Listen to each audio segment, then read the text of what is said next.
una hora de su tiempo y aparte nos hace ver lo que a veces no queremos o no notamos.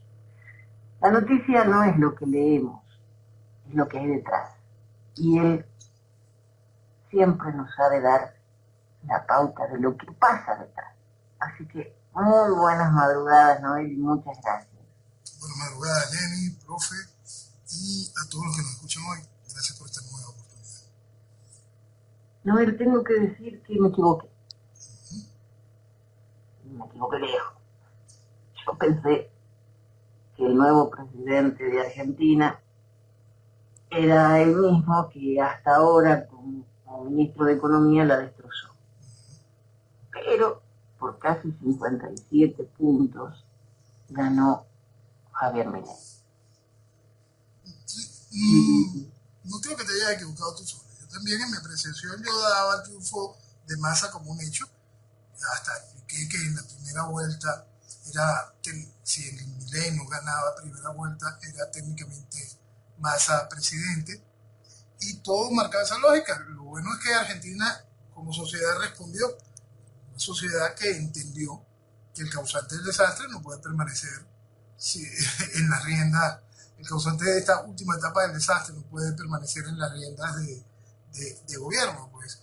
Y se aprovecharon de sumarse varias cosas, pues. Se sumó el antiperonismo tradicional con el antikirchnerismo necesario y urgente, y se colocó todos esos objetivos en masa. De verdad es que simplemente el hecho de que quien era protagonista del desastre económico, quien es protagonista del último desastre económico argentino, tuviese posibilidades de ganar, ya era como un abuso, era un rompimiento con cualquier lógica. Al final Argentina reaccionó en el sentido de poner fin a todo esto, poner de nuevo al peronismo en el congelador, parar el kirchnerismo y frenar, pasar factura de una u otra manera a lo que había sido Massa en el ejercicio del Ministerio de Economía. Es muy bueno para Argentina. Simplemente el hecho de haber dicho ya basta de esto es algo muy, muy importante. Le dolió un poco a don Maduro. Le dolió a todos del pueblo de ese pueblo, le dolió a todo izquierdoso, es importante entender. Todo izquierdoso. A Petro también. Petro, Lula, no hay quien no le haya dolido. Y a Evo ni te cuento. No hay izquierdoso que no haya sufrido y no haya dado material para burlarse de él. Lo cierto es que, por supuesto, es absolutamente lógico que se entienda que a la izquierda le duele. ¿Qué nos dice eso? Que hay un problema ideológico. Si la izquierda aplaude que un guerrillero comunista llegue al gobierno con sus manos manchadas de sangre como Petro, y el mundo tiene que decir, así que bueno, llegó el tipo. Si la izquierda aplaude que un ladrón convicto como Lula llegue al gobierno, y la izquierda aplaude, oye, sí que bueno. Pero llega este que no ha tenido posiciones de gobierno, que simplemente tiene una visión muy lejos del socialismo, oye, qué malo es. Qué malo es, y el mundo tiene que estar en contra. El comentario de Bukele me encantó cuando le respondió a Petro. Sí. La extrema derecha le dijo, ahora dilo sin llorar. Sí. Más allá de los jocosos, por supuesto que causa risa y todo lo demás, también tenemos algo que yo considero que es un problema que debería de despertar en nuestros países un llamado de atención. Durante años estamos matando algo que quizá pocos nos mantenemos en esa idea, de la importancia de aquello que se llamaba majestad presidencial. Quizá yo paso factura muy alto en ese sentido, ¿no? De que simplemente cuando tú eres candidato a algo, ya tú eres representante de un grupo de gente, ya, dígame cuando ya tú eres un candidato a la presidencia, cuando ya eres presidente.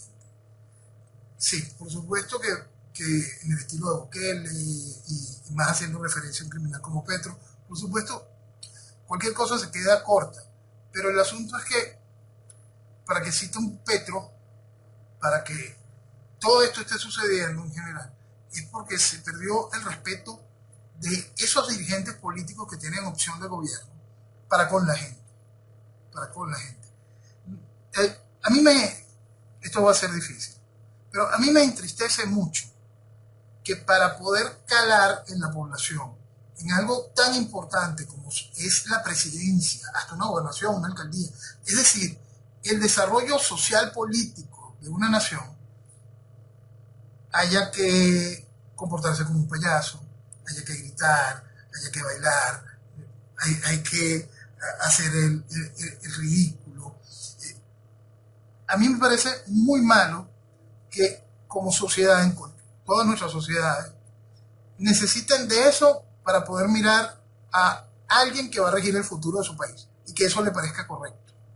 Entonces, yo creo que mucho del daño que se le ha hecho a Latinoamérica, sobre todo se basa en eso, en que nuestros candidatos perdieron total respeto para con la población y la población le gusta eso. Eso es lo más triste. Tenemos una gran cantidad de población que está feliz con eso y eso es un daño muy profundo, muy grande que se ha hecho. Esa cosa que tiene que existir de respeto entre presidentes, porque estamos hablando de representantes de una nación. Por supuesto, ¿Maduro se merece respeto? No. ¿Petro se merece respeto? No. El asunto es que llegaron allí precisamente porque el mismo pueblo se respetó a sí mismo. El mismo pueblo aceptó que este tipo de personas llegaran a posiciones de poder. Y eso es un problema muy grande que tiene la democracia actual de voto abierto. Son problemas profundos. Y son problemas que tienen que ser, la única manera de irlos frenando es la censura previa, la censura desde el principio. Si usted respalda y apoya a alguien que tiene un comportamiento que no es el que tú quieres como representación del país, algo está muy mal. Porque él se tiene que ver obligado a tomar ese comportamiento para llamarle la atención a un país. Un país como la gran mayoría de nuestros países latinoamericanos que viven una crisis perenne, no es posible que se tengan que sentir identificados políticamente con alguien que no quisieras tener de jefe, no quisieras tener de compañero de trabajo, con alguien que tú... Entonces eso está muy, muy mal en nuestras sociedades y está muy mal en el reflejo de cuando revisamos todos los candidatos y presidentes de la actualidad. Entonces, por supuesto que ni Petro, ni Maduro, ni ninguno de estos payasos se merece respeto alguno. Pero hay que examinar en profundidad lo que está sucediendo en ese sentido. No es posible que para llegarle a la población haya que comportarse como un payaso. Eso está muy mal. Totalmente de acuerdo. Entonces, Noel, estuve viendo noticias, estuve leyendo un poquito y como siempre no entiendo. Así que recurro a vos para que me explique. María Corina Machado pidió el miércoles de esta semana suspender el referendo sobre la disputa territorial que Venezuela mantiene con Guyana. Dice, la soberanía se ejerce, no se consulta. ¿Por qué ahora? Ok, ¿por qué ahora? Vamos a poner todo esto y vamos a entrar en las razones que María Corina argumenta para pedir la suspensión del referéndum. Todos estamos de acuerdo de que la soberanía se ejerce, no se consulta.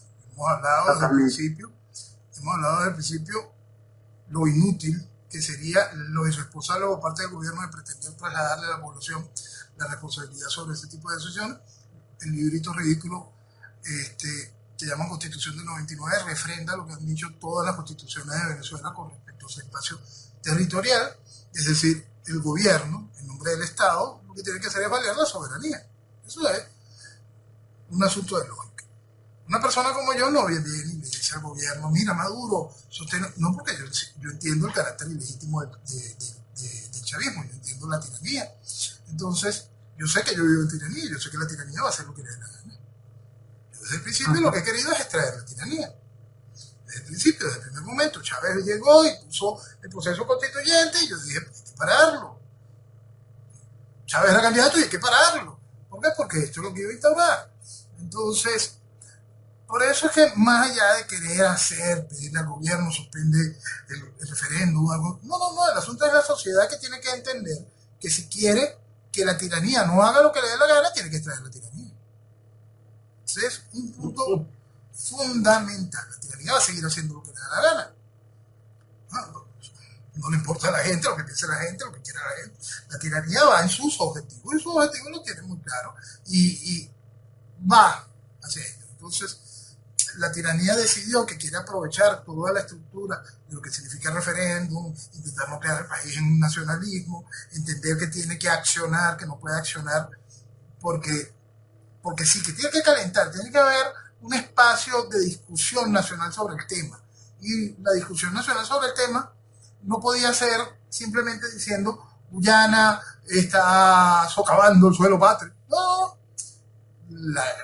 la manera con la cual la tiranía chavista dijo este negocio le podemos sacar jugo es vamos a inventarnos el referéndum y dale para adelante. Entonces, venir y decirle, mira Maduro, suspendió el referéndum, eso es algo absolutamente ridículo. Pero ¿por qué ella está pidiendo la suspensión del referéndum? Ella está pidiendo la suspensión del referéndum en base a que, según ella, y lo cual no se le puede quitar razón, el referéndum atentaría contra las posiciones de Venezuela en la Corte Internacional de Justicia. Ajá. Pero ella misma antes sostenía la posición que sostiene cualquier venezolano medianamente decente, donde dice, a mí no me importa la Corte Internacional de Justicia, ella no tiene nada que ver en este cuento. Porque eso es lo que sostiene cualquier venezolano decente, cualquier venezolano que haya agarrado un momento y haya pues, prestado un mínimo de atención al Acuerdo de Ginebra. Entonces el Acuerdo de Ginebra tiene dos cosas que son fundamentales a entender. La primera, el Acuerdo de Ginebra deja claro que aquel laudo arbitral de 1899 es nulo de nulidad, que aquello fue una cochinada. Y lo otro que deja claro el Acuerdo de Ginebra es que el asunto del diferéndum de Venezuela con Guyana con respecto al Esequibo es un asunto bilateral, Guyana-Venezuela, al cual, gracias a la ONU, pueden entrar buenos oficiantes.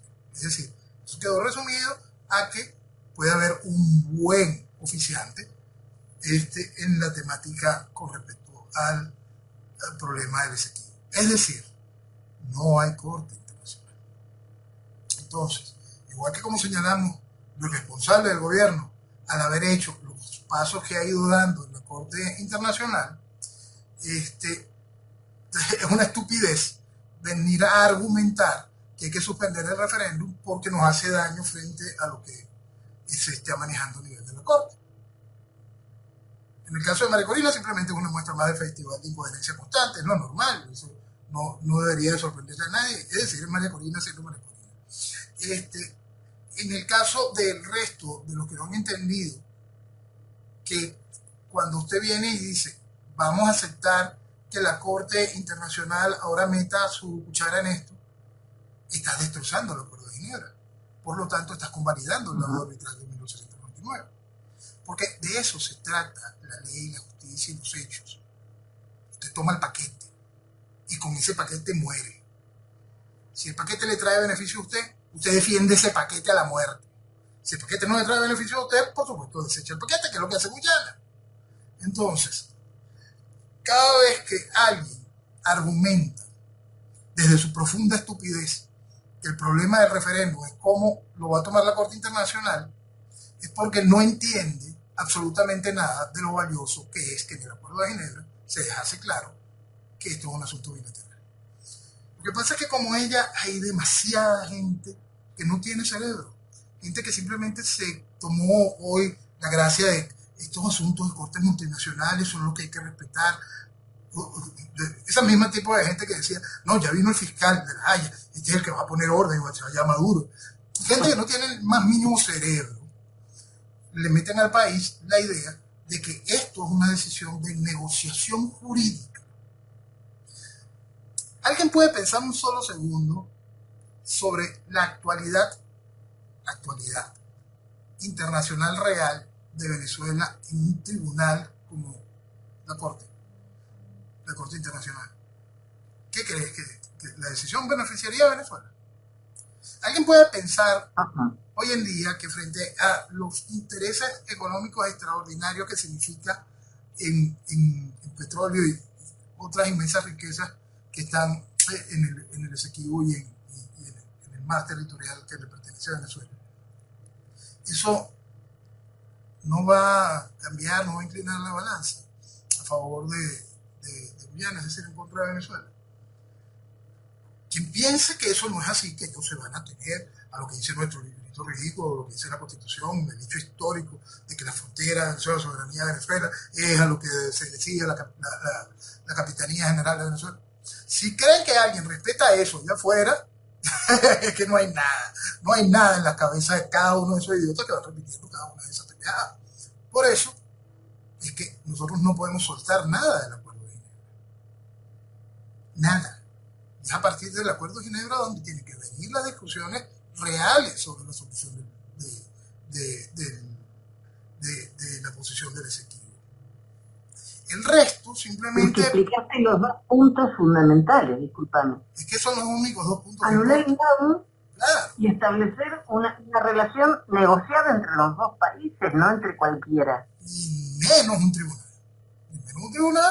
Vamos a recordar la palabra, el lado arbitral nace de un supuesto tribunal. Y el lado arbitral que es de 1899. Políticamente hay que entender que Venezuela, cuando entra en esos territorios, siempre sale perjudicada. ¿Por qué? Porque Venezuela es increíblemente rica. Es un país potencialmente extraordinario, un país que ha sido maltratado por los propios venezolanos, un país que ha sido saqueado por quienes han manejado estructura de gobierno en el país, y por eso es que Venezuela está mal. Pero Venezuela es extraordinariamente rica, y eso genera un problema, incomodidades a sus 200 países, que no quieren una Venezuela desarrollada, nunca la han querido, y que si les pueden quitar un pedazo de Venezuela, oye, qué bueno, que se lo quite cualquiera, aunque no vayan ellos a sacar negocios. Qué bueno, ¿alguien quiere quitarle una tajada a Venezuela? Vamos, cualquiera. Fíjate, Chávez vivió alimentando esta cosa que llaman el CARICOM. Todos los del CARICOM quieren que Venezuela pierda soberanía con respecto a Isla de Aves, que es lo que nos da una extensión increíble de mar territorial y de mar comercial exclusivo. Todos. Pero Chávez no llegaba de plata. Todos esos apoyan a Guyana. Pero Chávez y Maduro está desesperado porque levanten las sanciones para poner a funcionar Petrocaribe y seguirle regalando petróleo. Y todos, desde siempre, han querido que Venezuela pierda. Desde siempre. No van a cambiar su opinión en eso. Pueden darle un botico en la OEA para que no insulten a Chávez, un botico en la OEA para que no insulten a Maduro. Pero a la hora de las decisiones que van en contra de la soberanía de Venezuela, ellos la van a apoyar. Lo han apoyado siempre. Y siempre lo harán. Eso es importante entenderlo, tanto históricamente como para el mañana de Venezuela. Venezuela no tiene amigos en el mundo, a pesar de que Venezuela tiene esa cosa hermosa de ese ejército que salió a generar libertad y no a conquistar territorio. Venezuela... ¿Puedo hacer una consultita aquí con esto que dijiste recién? Por favor. ¿Qué pasó con la Vinotinto en Perú, hablando de amigos? Bueno, eso entra en todo un proceso que hay que llegar con respecto a eso. Venezuela no tiene amigos. Vamos a entrarle de una vez a eso por acá. En el caso particular peruano. Tenemos que ir primero al hecho histórico. El peruano odia a Venezuela, no de ahorita. Un proceso histórico. Proceso histórico, pues el peruano odia a Bolívar. El Libertador, el que le dio la libertad. Bueno, el venezolano, el peruano odia ese efecto. La realidad es que en su tiempo, cuando Bolívar, San Martín, todos los próceres de la independencia latinoamericana estaban de acuerdo en eso, independizar América Latina, independizar Sudamérica, en Perú estaban felices con el virreinato. Lo cierto es que las castas de influencia peruana estaban muy felices con el virreinato. Ellos en realidad no tenían muchas ganas de que hubiese guerra. ¿Por qué? Porque la independencia se ganaba con sangre. Entonces, en ese momento, San Martín dice, mira, esto no funciona como yo quiero que se haga, y habla con el Libertador y le dice, mira, Bolívar, tú sí tienes con qué ponerle orden a esa gente si queremos que esto sea libre. Y Bolívar fue. Hizo Sucre, hizo trabajo, bueno. Tanto así que, para poner orden en Perú, Bolívar se declara dictador de Perú. Bolívar firma decretos desde el Palacio Dictatorial de Lima. ¿Por qué? Porque esa era la realidad. Eso a muchos peruanos no le ha gustado históricamente. Aunque le deben su independencia al Libertador, le deben independencia a venezolanos, colombianos, ecuatorianos que fueron a pelear su independencia contra peruanos, porque las fuerzas realistas eran peruanos. Si bien en Latinoamérica todo lo que vivimos fue una gran guerra civil, nuestra guerra de independencia, en el caso del Perú era más claro todavía. Era latinoamericano, este eje gran colombiano contra peruanos comandados por representantes del virreinato que estaban totalmente contentos con España. Ok, eso está allí, es un estigma viejo que cargamos acá. Venezuela ha sido receptora de todos los países del mundo. Aquí ha venido todo el mundo y ha querido hacer vida y ha tenido todas las oportunidades para hacer vida, incluyendo muchísimos peruanos. Yo asistí hasta un mercadito peruano en un sitio aquí en Caracas a buscar ciertos productos peruanos de cocina, porque eso es parte de la magia de Venezuela. Pues aquí no hay problema alguno con nada. Precisamente, déjame hacer esta acotación con respecto a eso que es Venezuela. Esta semana voy a un supermercado y estoy en la parte de vegetales y verduras. Y tengo al lado a tres chinos, jóvenes. Y justo acababa de pasar por un pasillo y había otros chinos, pero sí más mayores, un poco más conservadores. Estos eran jóvenes bastante simpáticos. El asunto es que pasa al lado un hombre alto, se ve nórdico europeo, tal cosa. Después conversé con él al rato y confirmé que era holandés. En el otro lado estaba hablando con uno de los acomodadores, una señora que el acento era absolutamente distinguible, que era chilena. El acomodador que le respondía, el acento lo distinguía como colombiano. Hay un momento en que yo estoy en ese pasillo y en ese pasillo habían dos venezolanos. Eso es Venezuela. Ese crisol, aquí todo el mundo podía llegar feliz de la vida y desarrollar su vida como quisiera. Esa es una realidad histórica que hoy, cuando Venezuela se tuvo que convertir en un pueblo que tuvo que emigrar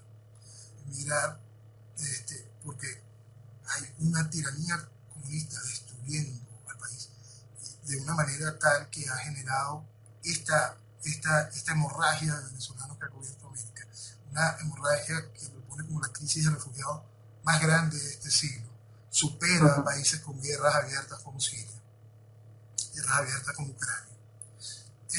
En ese gran desangrar de venezolanos ha salido cualquier cantidad de gente de valía, gente buena, y ha salido cualquier cantidad de porquería. Eso no lo podemos negar. Ha salido una inmensa cantidad de porquería. Porque todo país tiene nacionales buenos y malos. Ahora. Nosotros tenemos que recordar que tenemos 20 años de proceso de destrucción, máxima revolución de Chávez. Es decir, tenemos mucho hijo de Chávez.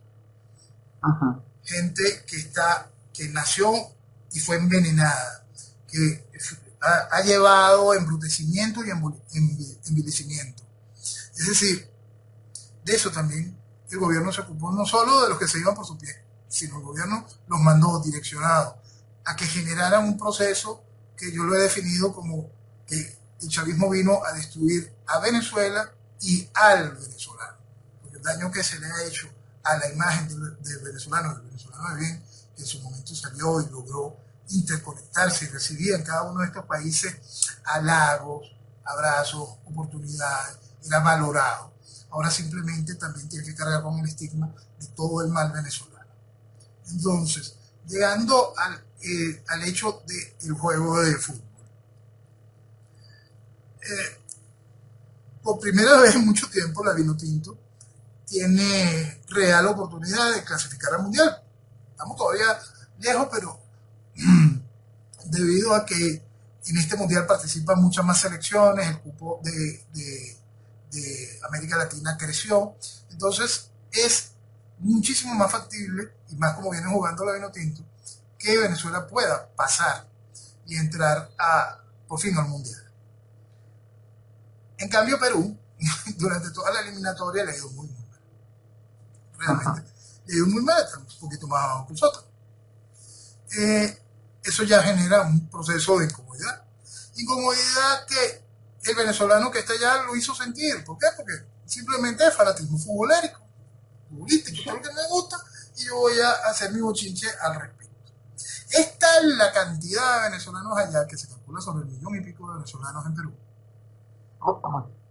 que muchos venezolanos hicieron pancartas gigantescas donde le daban la bienvenida a la selección venezolana y le decían bienvenidos a casa. ¿Por qué?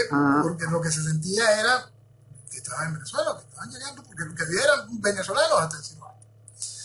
El gobierno hizo algo que para mí tiene toda la lógica y es respetable por el gobierno. El gobierno quiso cumplir su ley y aprovechar que intentar detener ilegales que asistieran al evento de fútbol. Eso es legal, está bien que el gobierno peruano lo haga. Mira, es su ley, es decisión del gobierno peruano.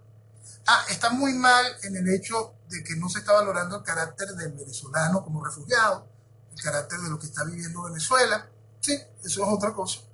Eso sí tiene sus bemoles, tiene sus termómetros, pero que como gobierno busque salir de algo que le está generando un problema social grande, como es el ilegal, que está violando más allá de las leyes de lo que significa ese proceso de inmigración legal, sino que se ha convertido también en causante de estragos a nivel de delincuencia. Por supuesto, es lógico que un gobierno haga eso. Absolutamente lógico. Vamos a seguir avanzando.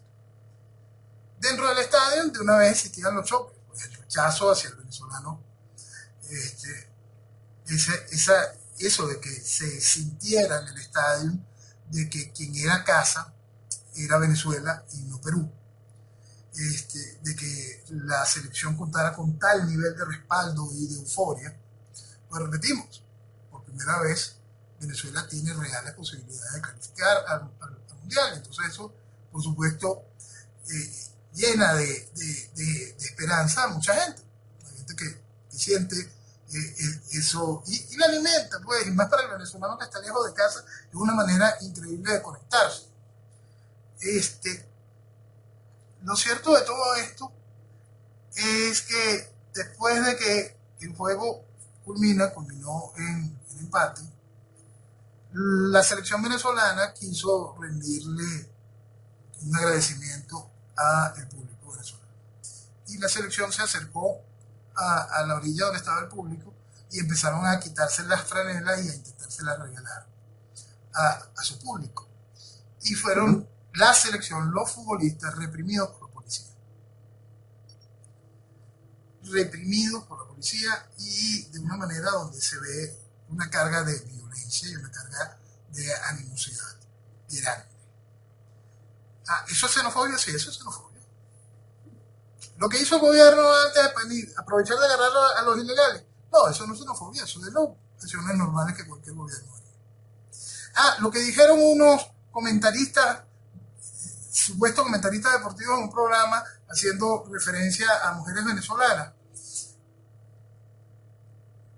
Si aquí hubiese un gobierno decente, de una vez debería declarar a este tipo de personas como prohibición de entrada a Venezuela. Si allá hubiese un gobierno de frente decente, los citaría como mínimo y que pidan disculpas a la mujer, al hecho de la mujer. Si trabajasen en un canal de televisión decente, todos estarían despedidos. Por lo menos. Porque eso no solo es xenofobia. Eso es muy peligroso lo que estaban haciendo esa partida de payasos. Y ahora llegamos a nuevo punto. El avión con la selección de Venezuela no podía partir de Perú. ¿Por qué no podía partir? Porque no podía recargar combustible. ¿Y por qué no podía recargar combustible?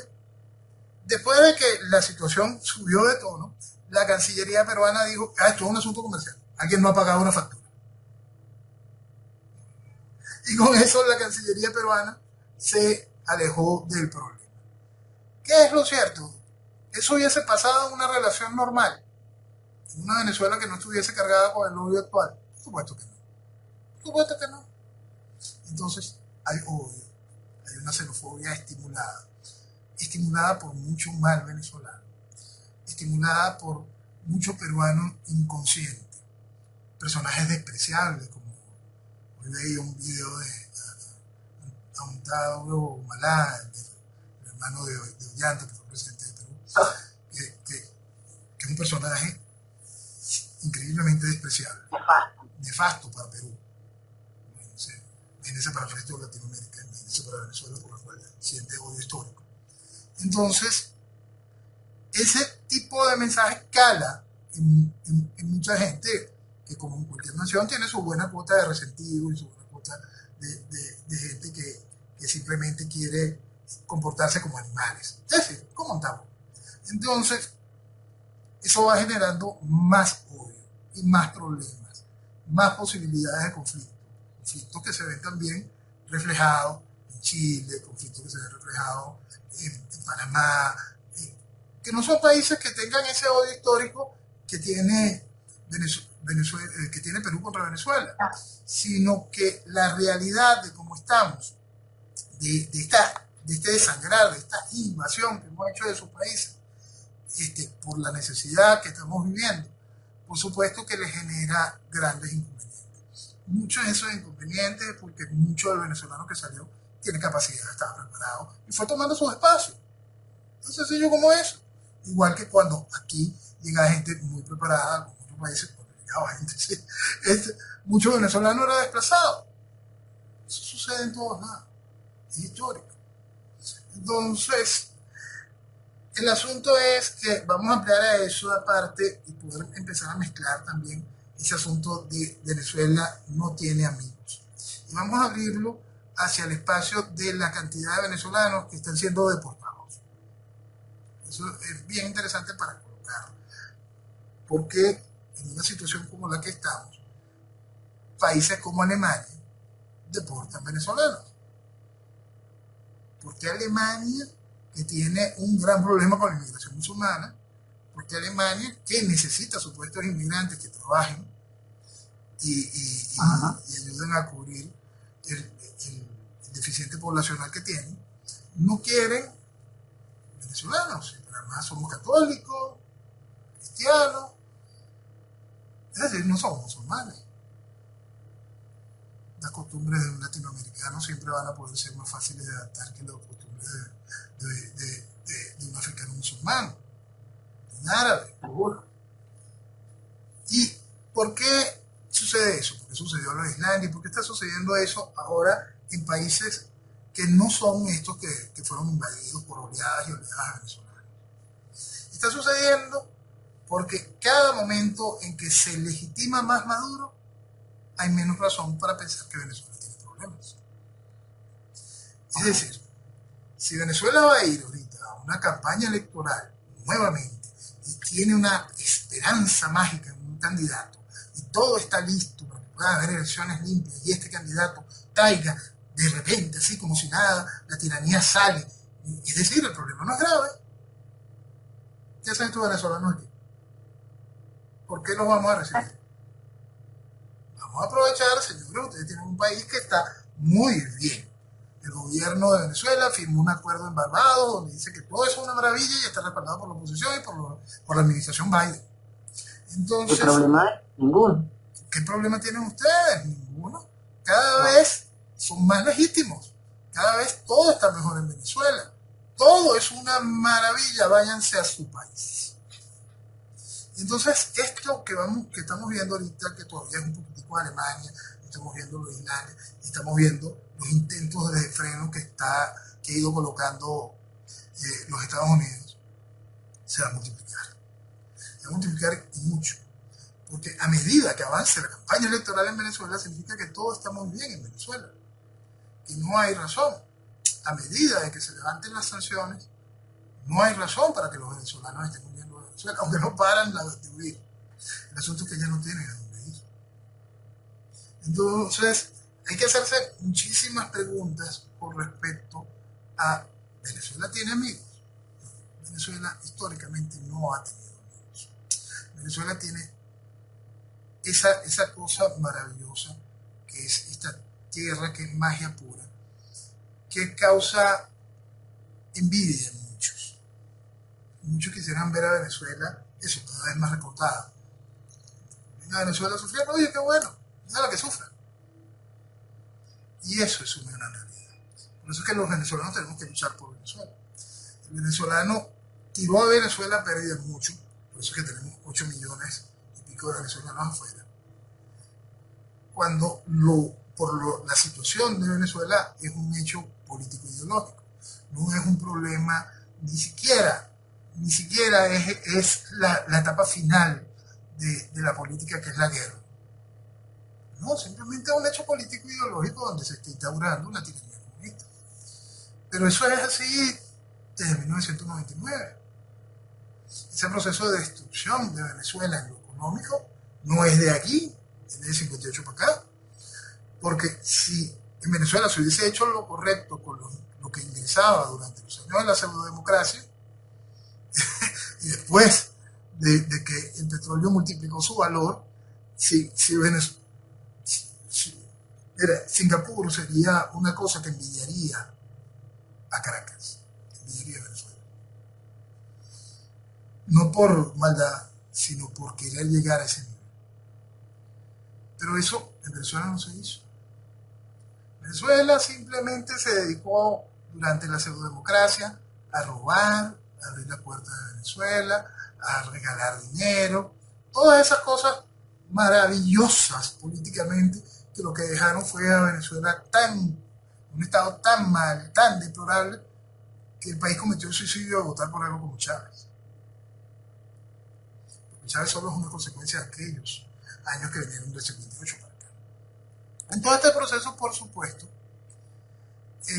ya en el proceso del chavismo, Chávez, gracias a la chequera de Venezuela, gracias al proceso de comunión de gobiernos de izquierda en el mundo, utilizó ese dinero para comprar lealtades puntuales, no comprar ni siquiera una lealtad real, y menos para establecer reales relaciones políticas en beneficios de Venezuela, relaciones de Estado, si no eran negocios entre gobiernos. Este gobierno es comunista, qué bueno. Este gobierno es un socialdemócrata que va a ir a destruir su país, qué bueno. No tenemos en el gobierno a alguien que nos interese, vamos a financiar a alguien que sea bien malo, como se hizo con Podemos, vamos a seguir mandándole plata a otro partido ahí en Italia, uno en Portugal, y todo ese tipo de cosas se hicieron durante el chavismo por años. Es decir, en esos países también ahora, por supuesto, contamos con la enemistad, porque no hay ningún español que no entienda que Podemos fue financiado con dinero venezolano. Y el daño que hizo Podemos está allí, tanto que hoy sigue Sánchez en el poder. Entonces, la responsabilidad que nosotros tenemos en este desastre es enorme. Más los hechos históricos, más el hecho de ser Venezuela lo que es, deja claro que Venezuela no tiene amigos, que la solución de Venezuela está en Venezuela, que Venezuela puede llegar a contar con una solución de un apoyo estrictamente bilateral. Vamos a retrotraernos un poquito en el tiempo y vamos a recordar lo que uno lamentaba durante la presidencia de Trump en los Estados Unidos. Se explicaba de manera clara la importancia de que esto fuese un asunto bilateral, con el único aliado que tiene el real poder de fuego para poder hacer las cosas en un periodo rápido, corto, imponiendo fuerza y evitando un desastre. Pero encontramos a una gran cantidad de gente hablando pendejadas con respecto a diario, coaliciones y una cantidad de cosas. Hoy cuando ven a cada uno de estos personajes, dígame, también de los admirados por María Corina, donde habla de que la comunidad internacional debe respaldar la voluntad democrática de Guyana. Duque, de Colombia. Cuando queremos entender lo que significa una coalición con esos aliados, ¿no es? Cuando siempre colocamos que en suelo venezolano no podía existir ese tipo de alianzas para la libertad, para la recuperación de la libertad, con países con los que tuviésemos problemas limítrofes. En aquel momento nadie estaba hablando del asunto de Guyana. ¿Por qué? Porque simplemente se habla con lógica, se habla pensando en futuro, se habla con entendimiento geopolítico, se habla sobre nación, se habla sobre soberanía, sobre historia. Pero no esta partida de animales, se ponen a jugar con esta partida de payasos, que ninguno es amigo de Venezuela. Simplemente no son amigos de Venezuela. Y tienen su lógica, y si uno fuese representante de ese país, uno hasta pudiese comulgar con lo que está pensando aquel país. Y eso es importante que se entienda. Y eso es fundamental, que la gente aprenda a madurar frente a ese tipo de realidades.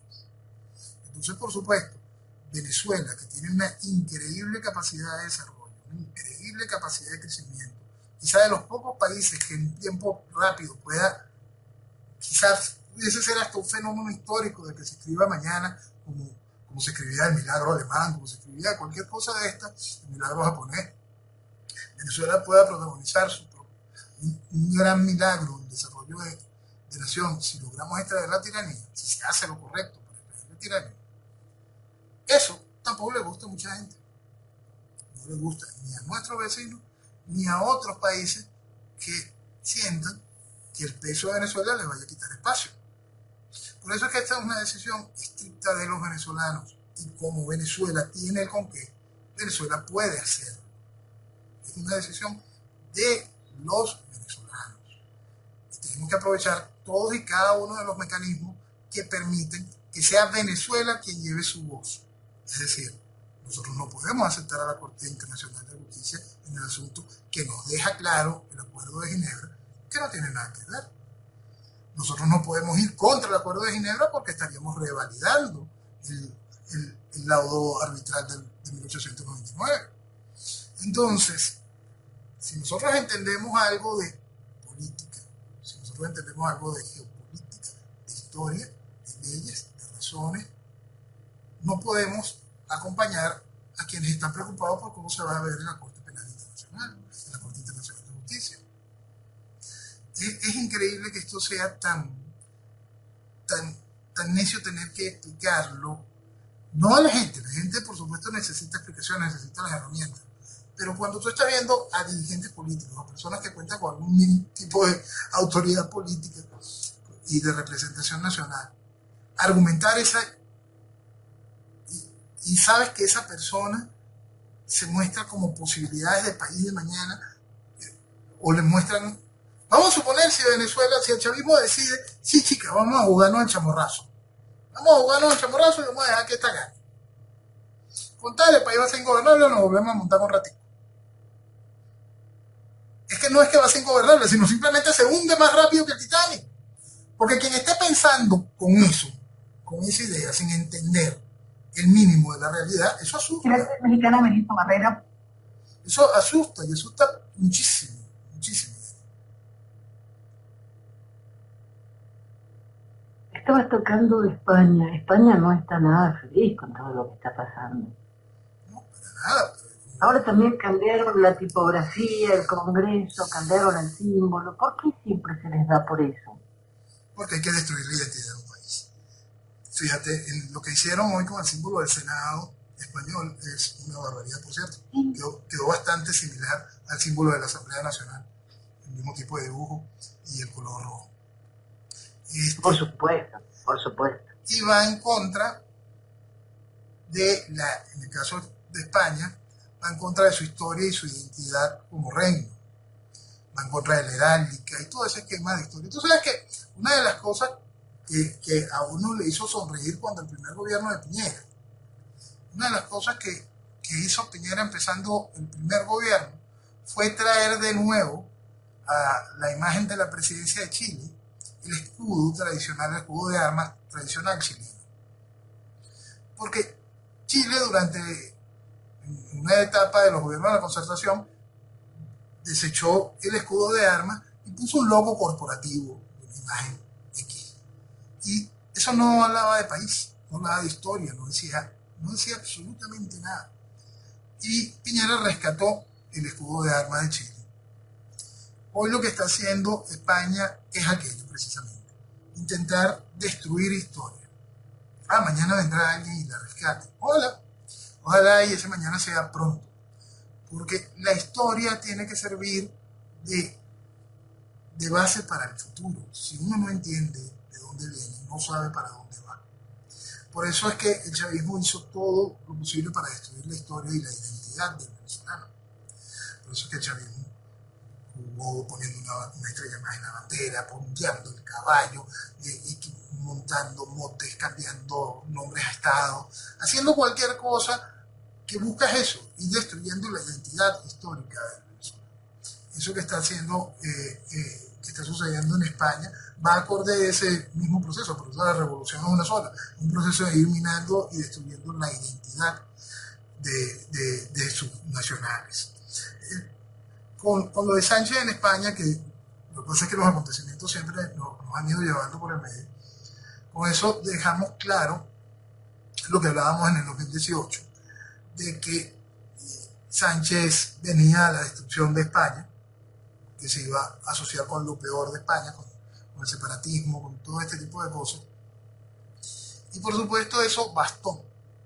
Y bastó porque en España la democracia está más viva que nunca. Por lo tanto, España está muerta. Los mecanismos de la democracia, los mecanismos de la institucionalidad, cuando un proceso revolucionario los penetró, simplemente sirven para el mantenimiento y indisposición de lo que es contrario a los valores y necesidades de esa nación. Fíjense cómo ahí vamos a ir hablando más allá de... Porque esta es otra cosa. A la gente le encanta creer que lo que se hace es simplemente para favorecer a quien está ejerciendo el poder. No, esto lo quiere Sánchez para mantenerse en el poder. No, esto lo quieren los socialistas. No, esto es mucho peor. Esto es un proceso de destrucción de naciones. Es un proceso increíble. Por eso es que esto no se puede manejar dentro de este tipo de juegos. Por eso es que es terrible jugar a la democracia. Por eso hablábamos de cuando en un proceso revolucionario se utilizan los mecanismos institucionales, lo que se logra, lo que se consigue es el desgaste de la población y la legitimación democrática de la tiranía constitucional. Todo eso es muy importante. Para eso hay que comprender que es un proceso revolucionario y cómo ese proceso revolucionario ha ido penetrando la estructura política y social de una nación. En el caso iberoamericano en general, todas nuestras naciones están penetradas por su proceso revolucionario. Todo es el mismo proceso revolucionario, con distintos amores, a distintos niveles, con distintos protagonistas, por supuesto, y cada uno adaptado a en qué estado está políticamente ese país. Lo cierto es que todos buscan el mismo objetivo, destruir naciones.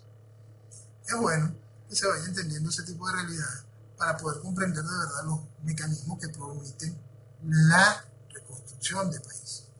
En Argentina nosotros vimos en esta oportunidad que se logra parar vía electoral el proceso de destrucción. Volvemos a lo que hablamos en el principio del programa.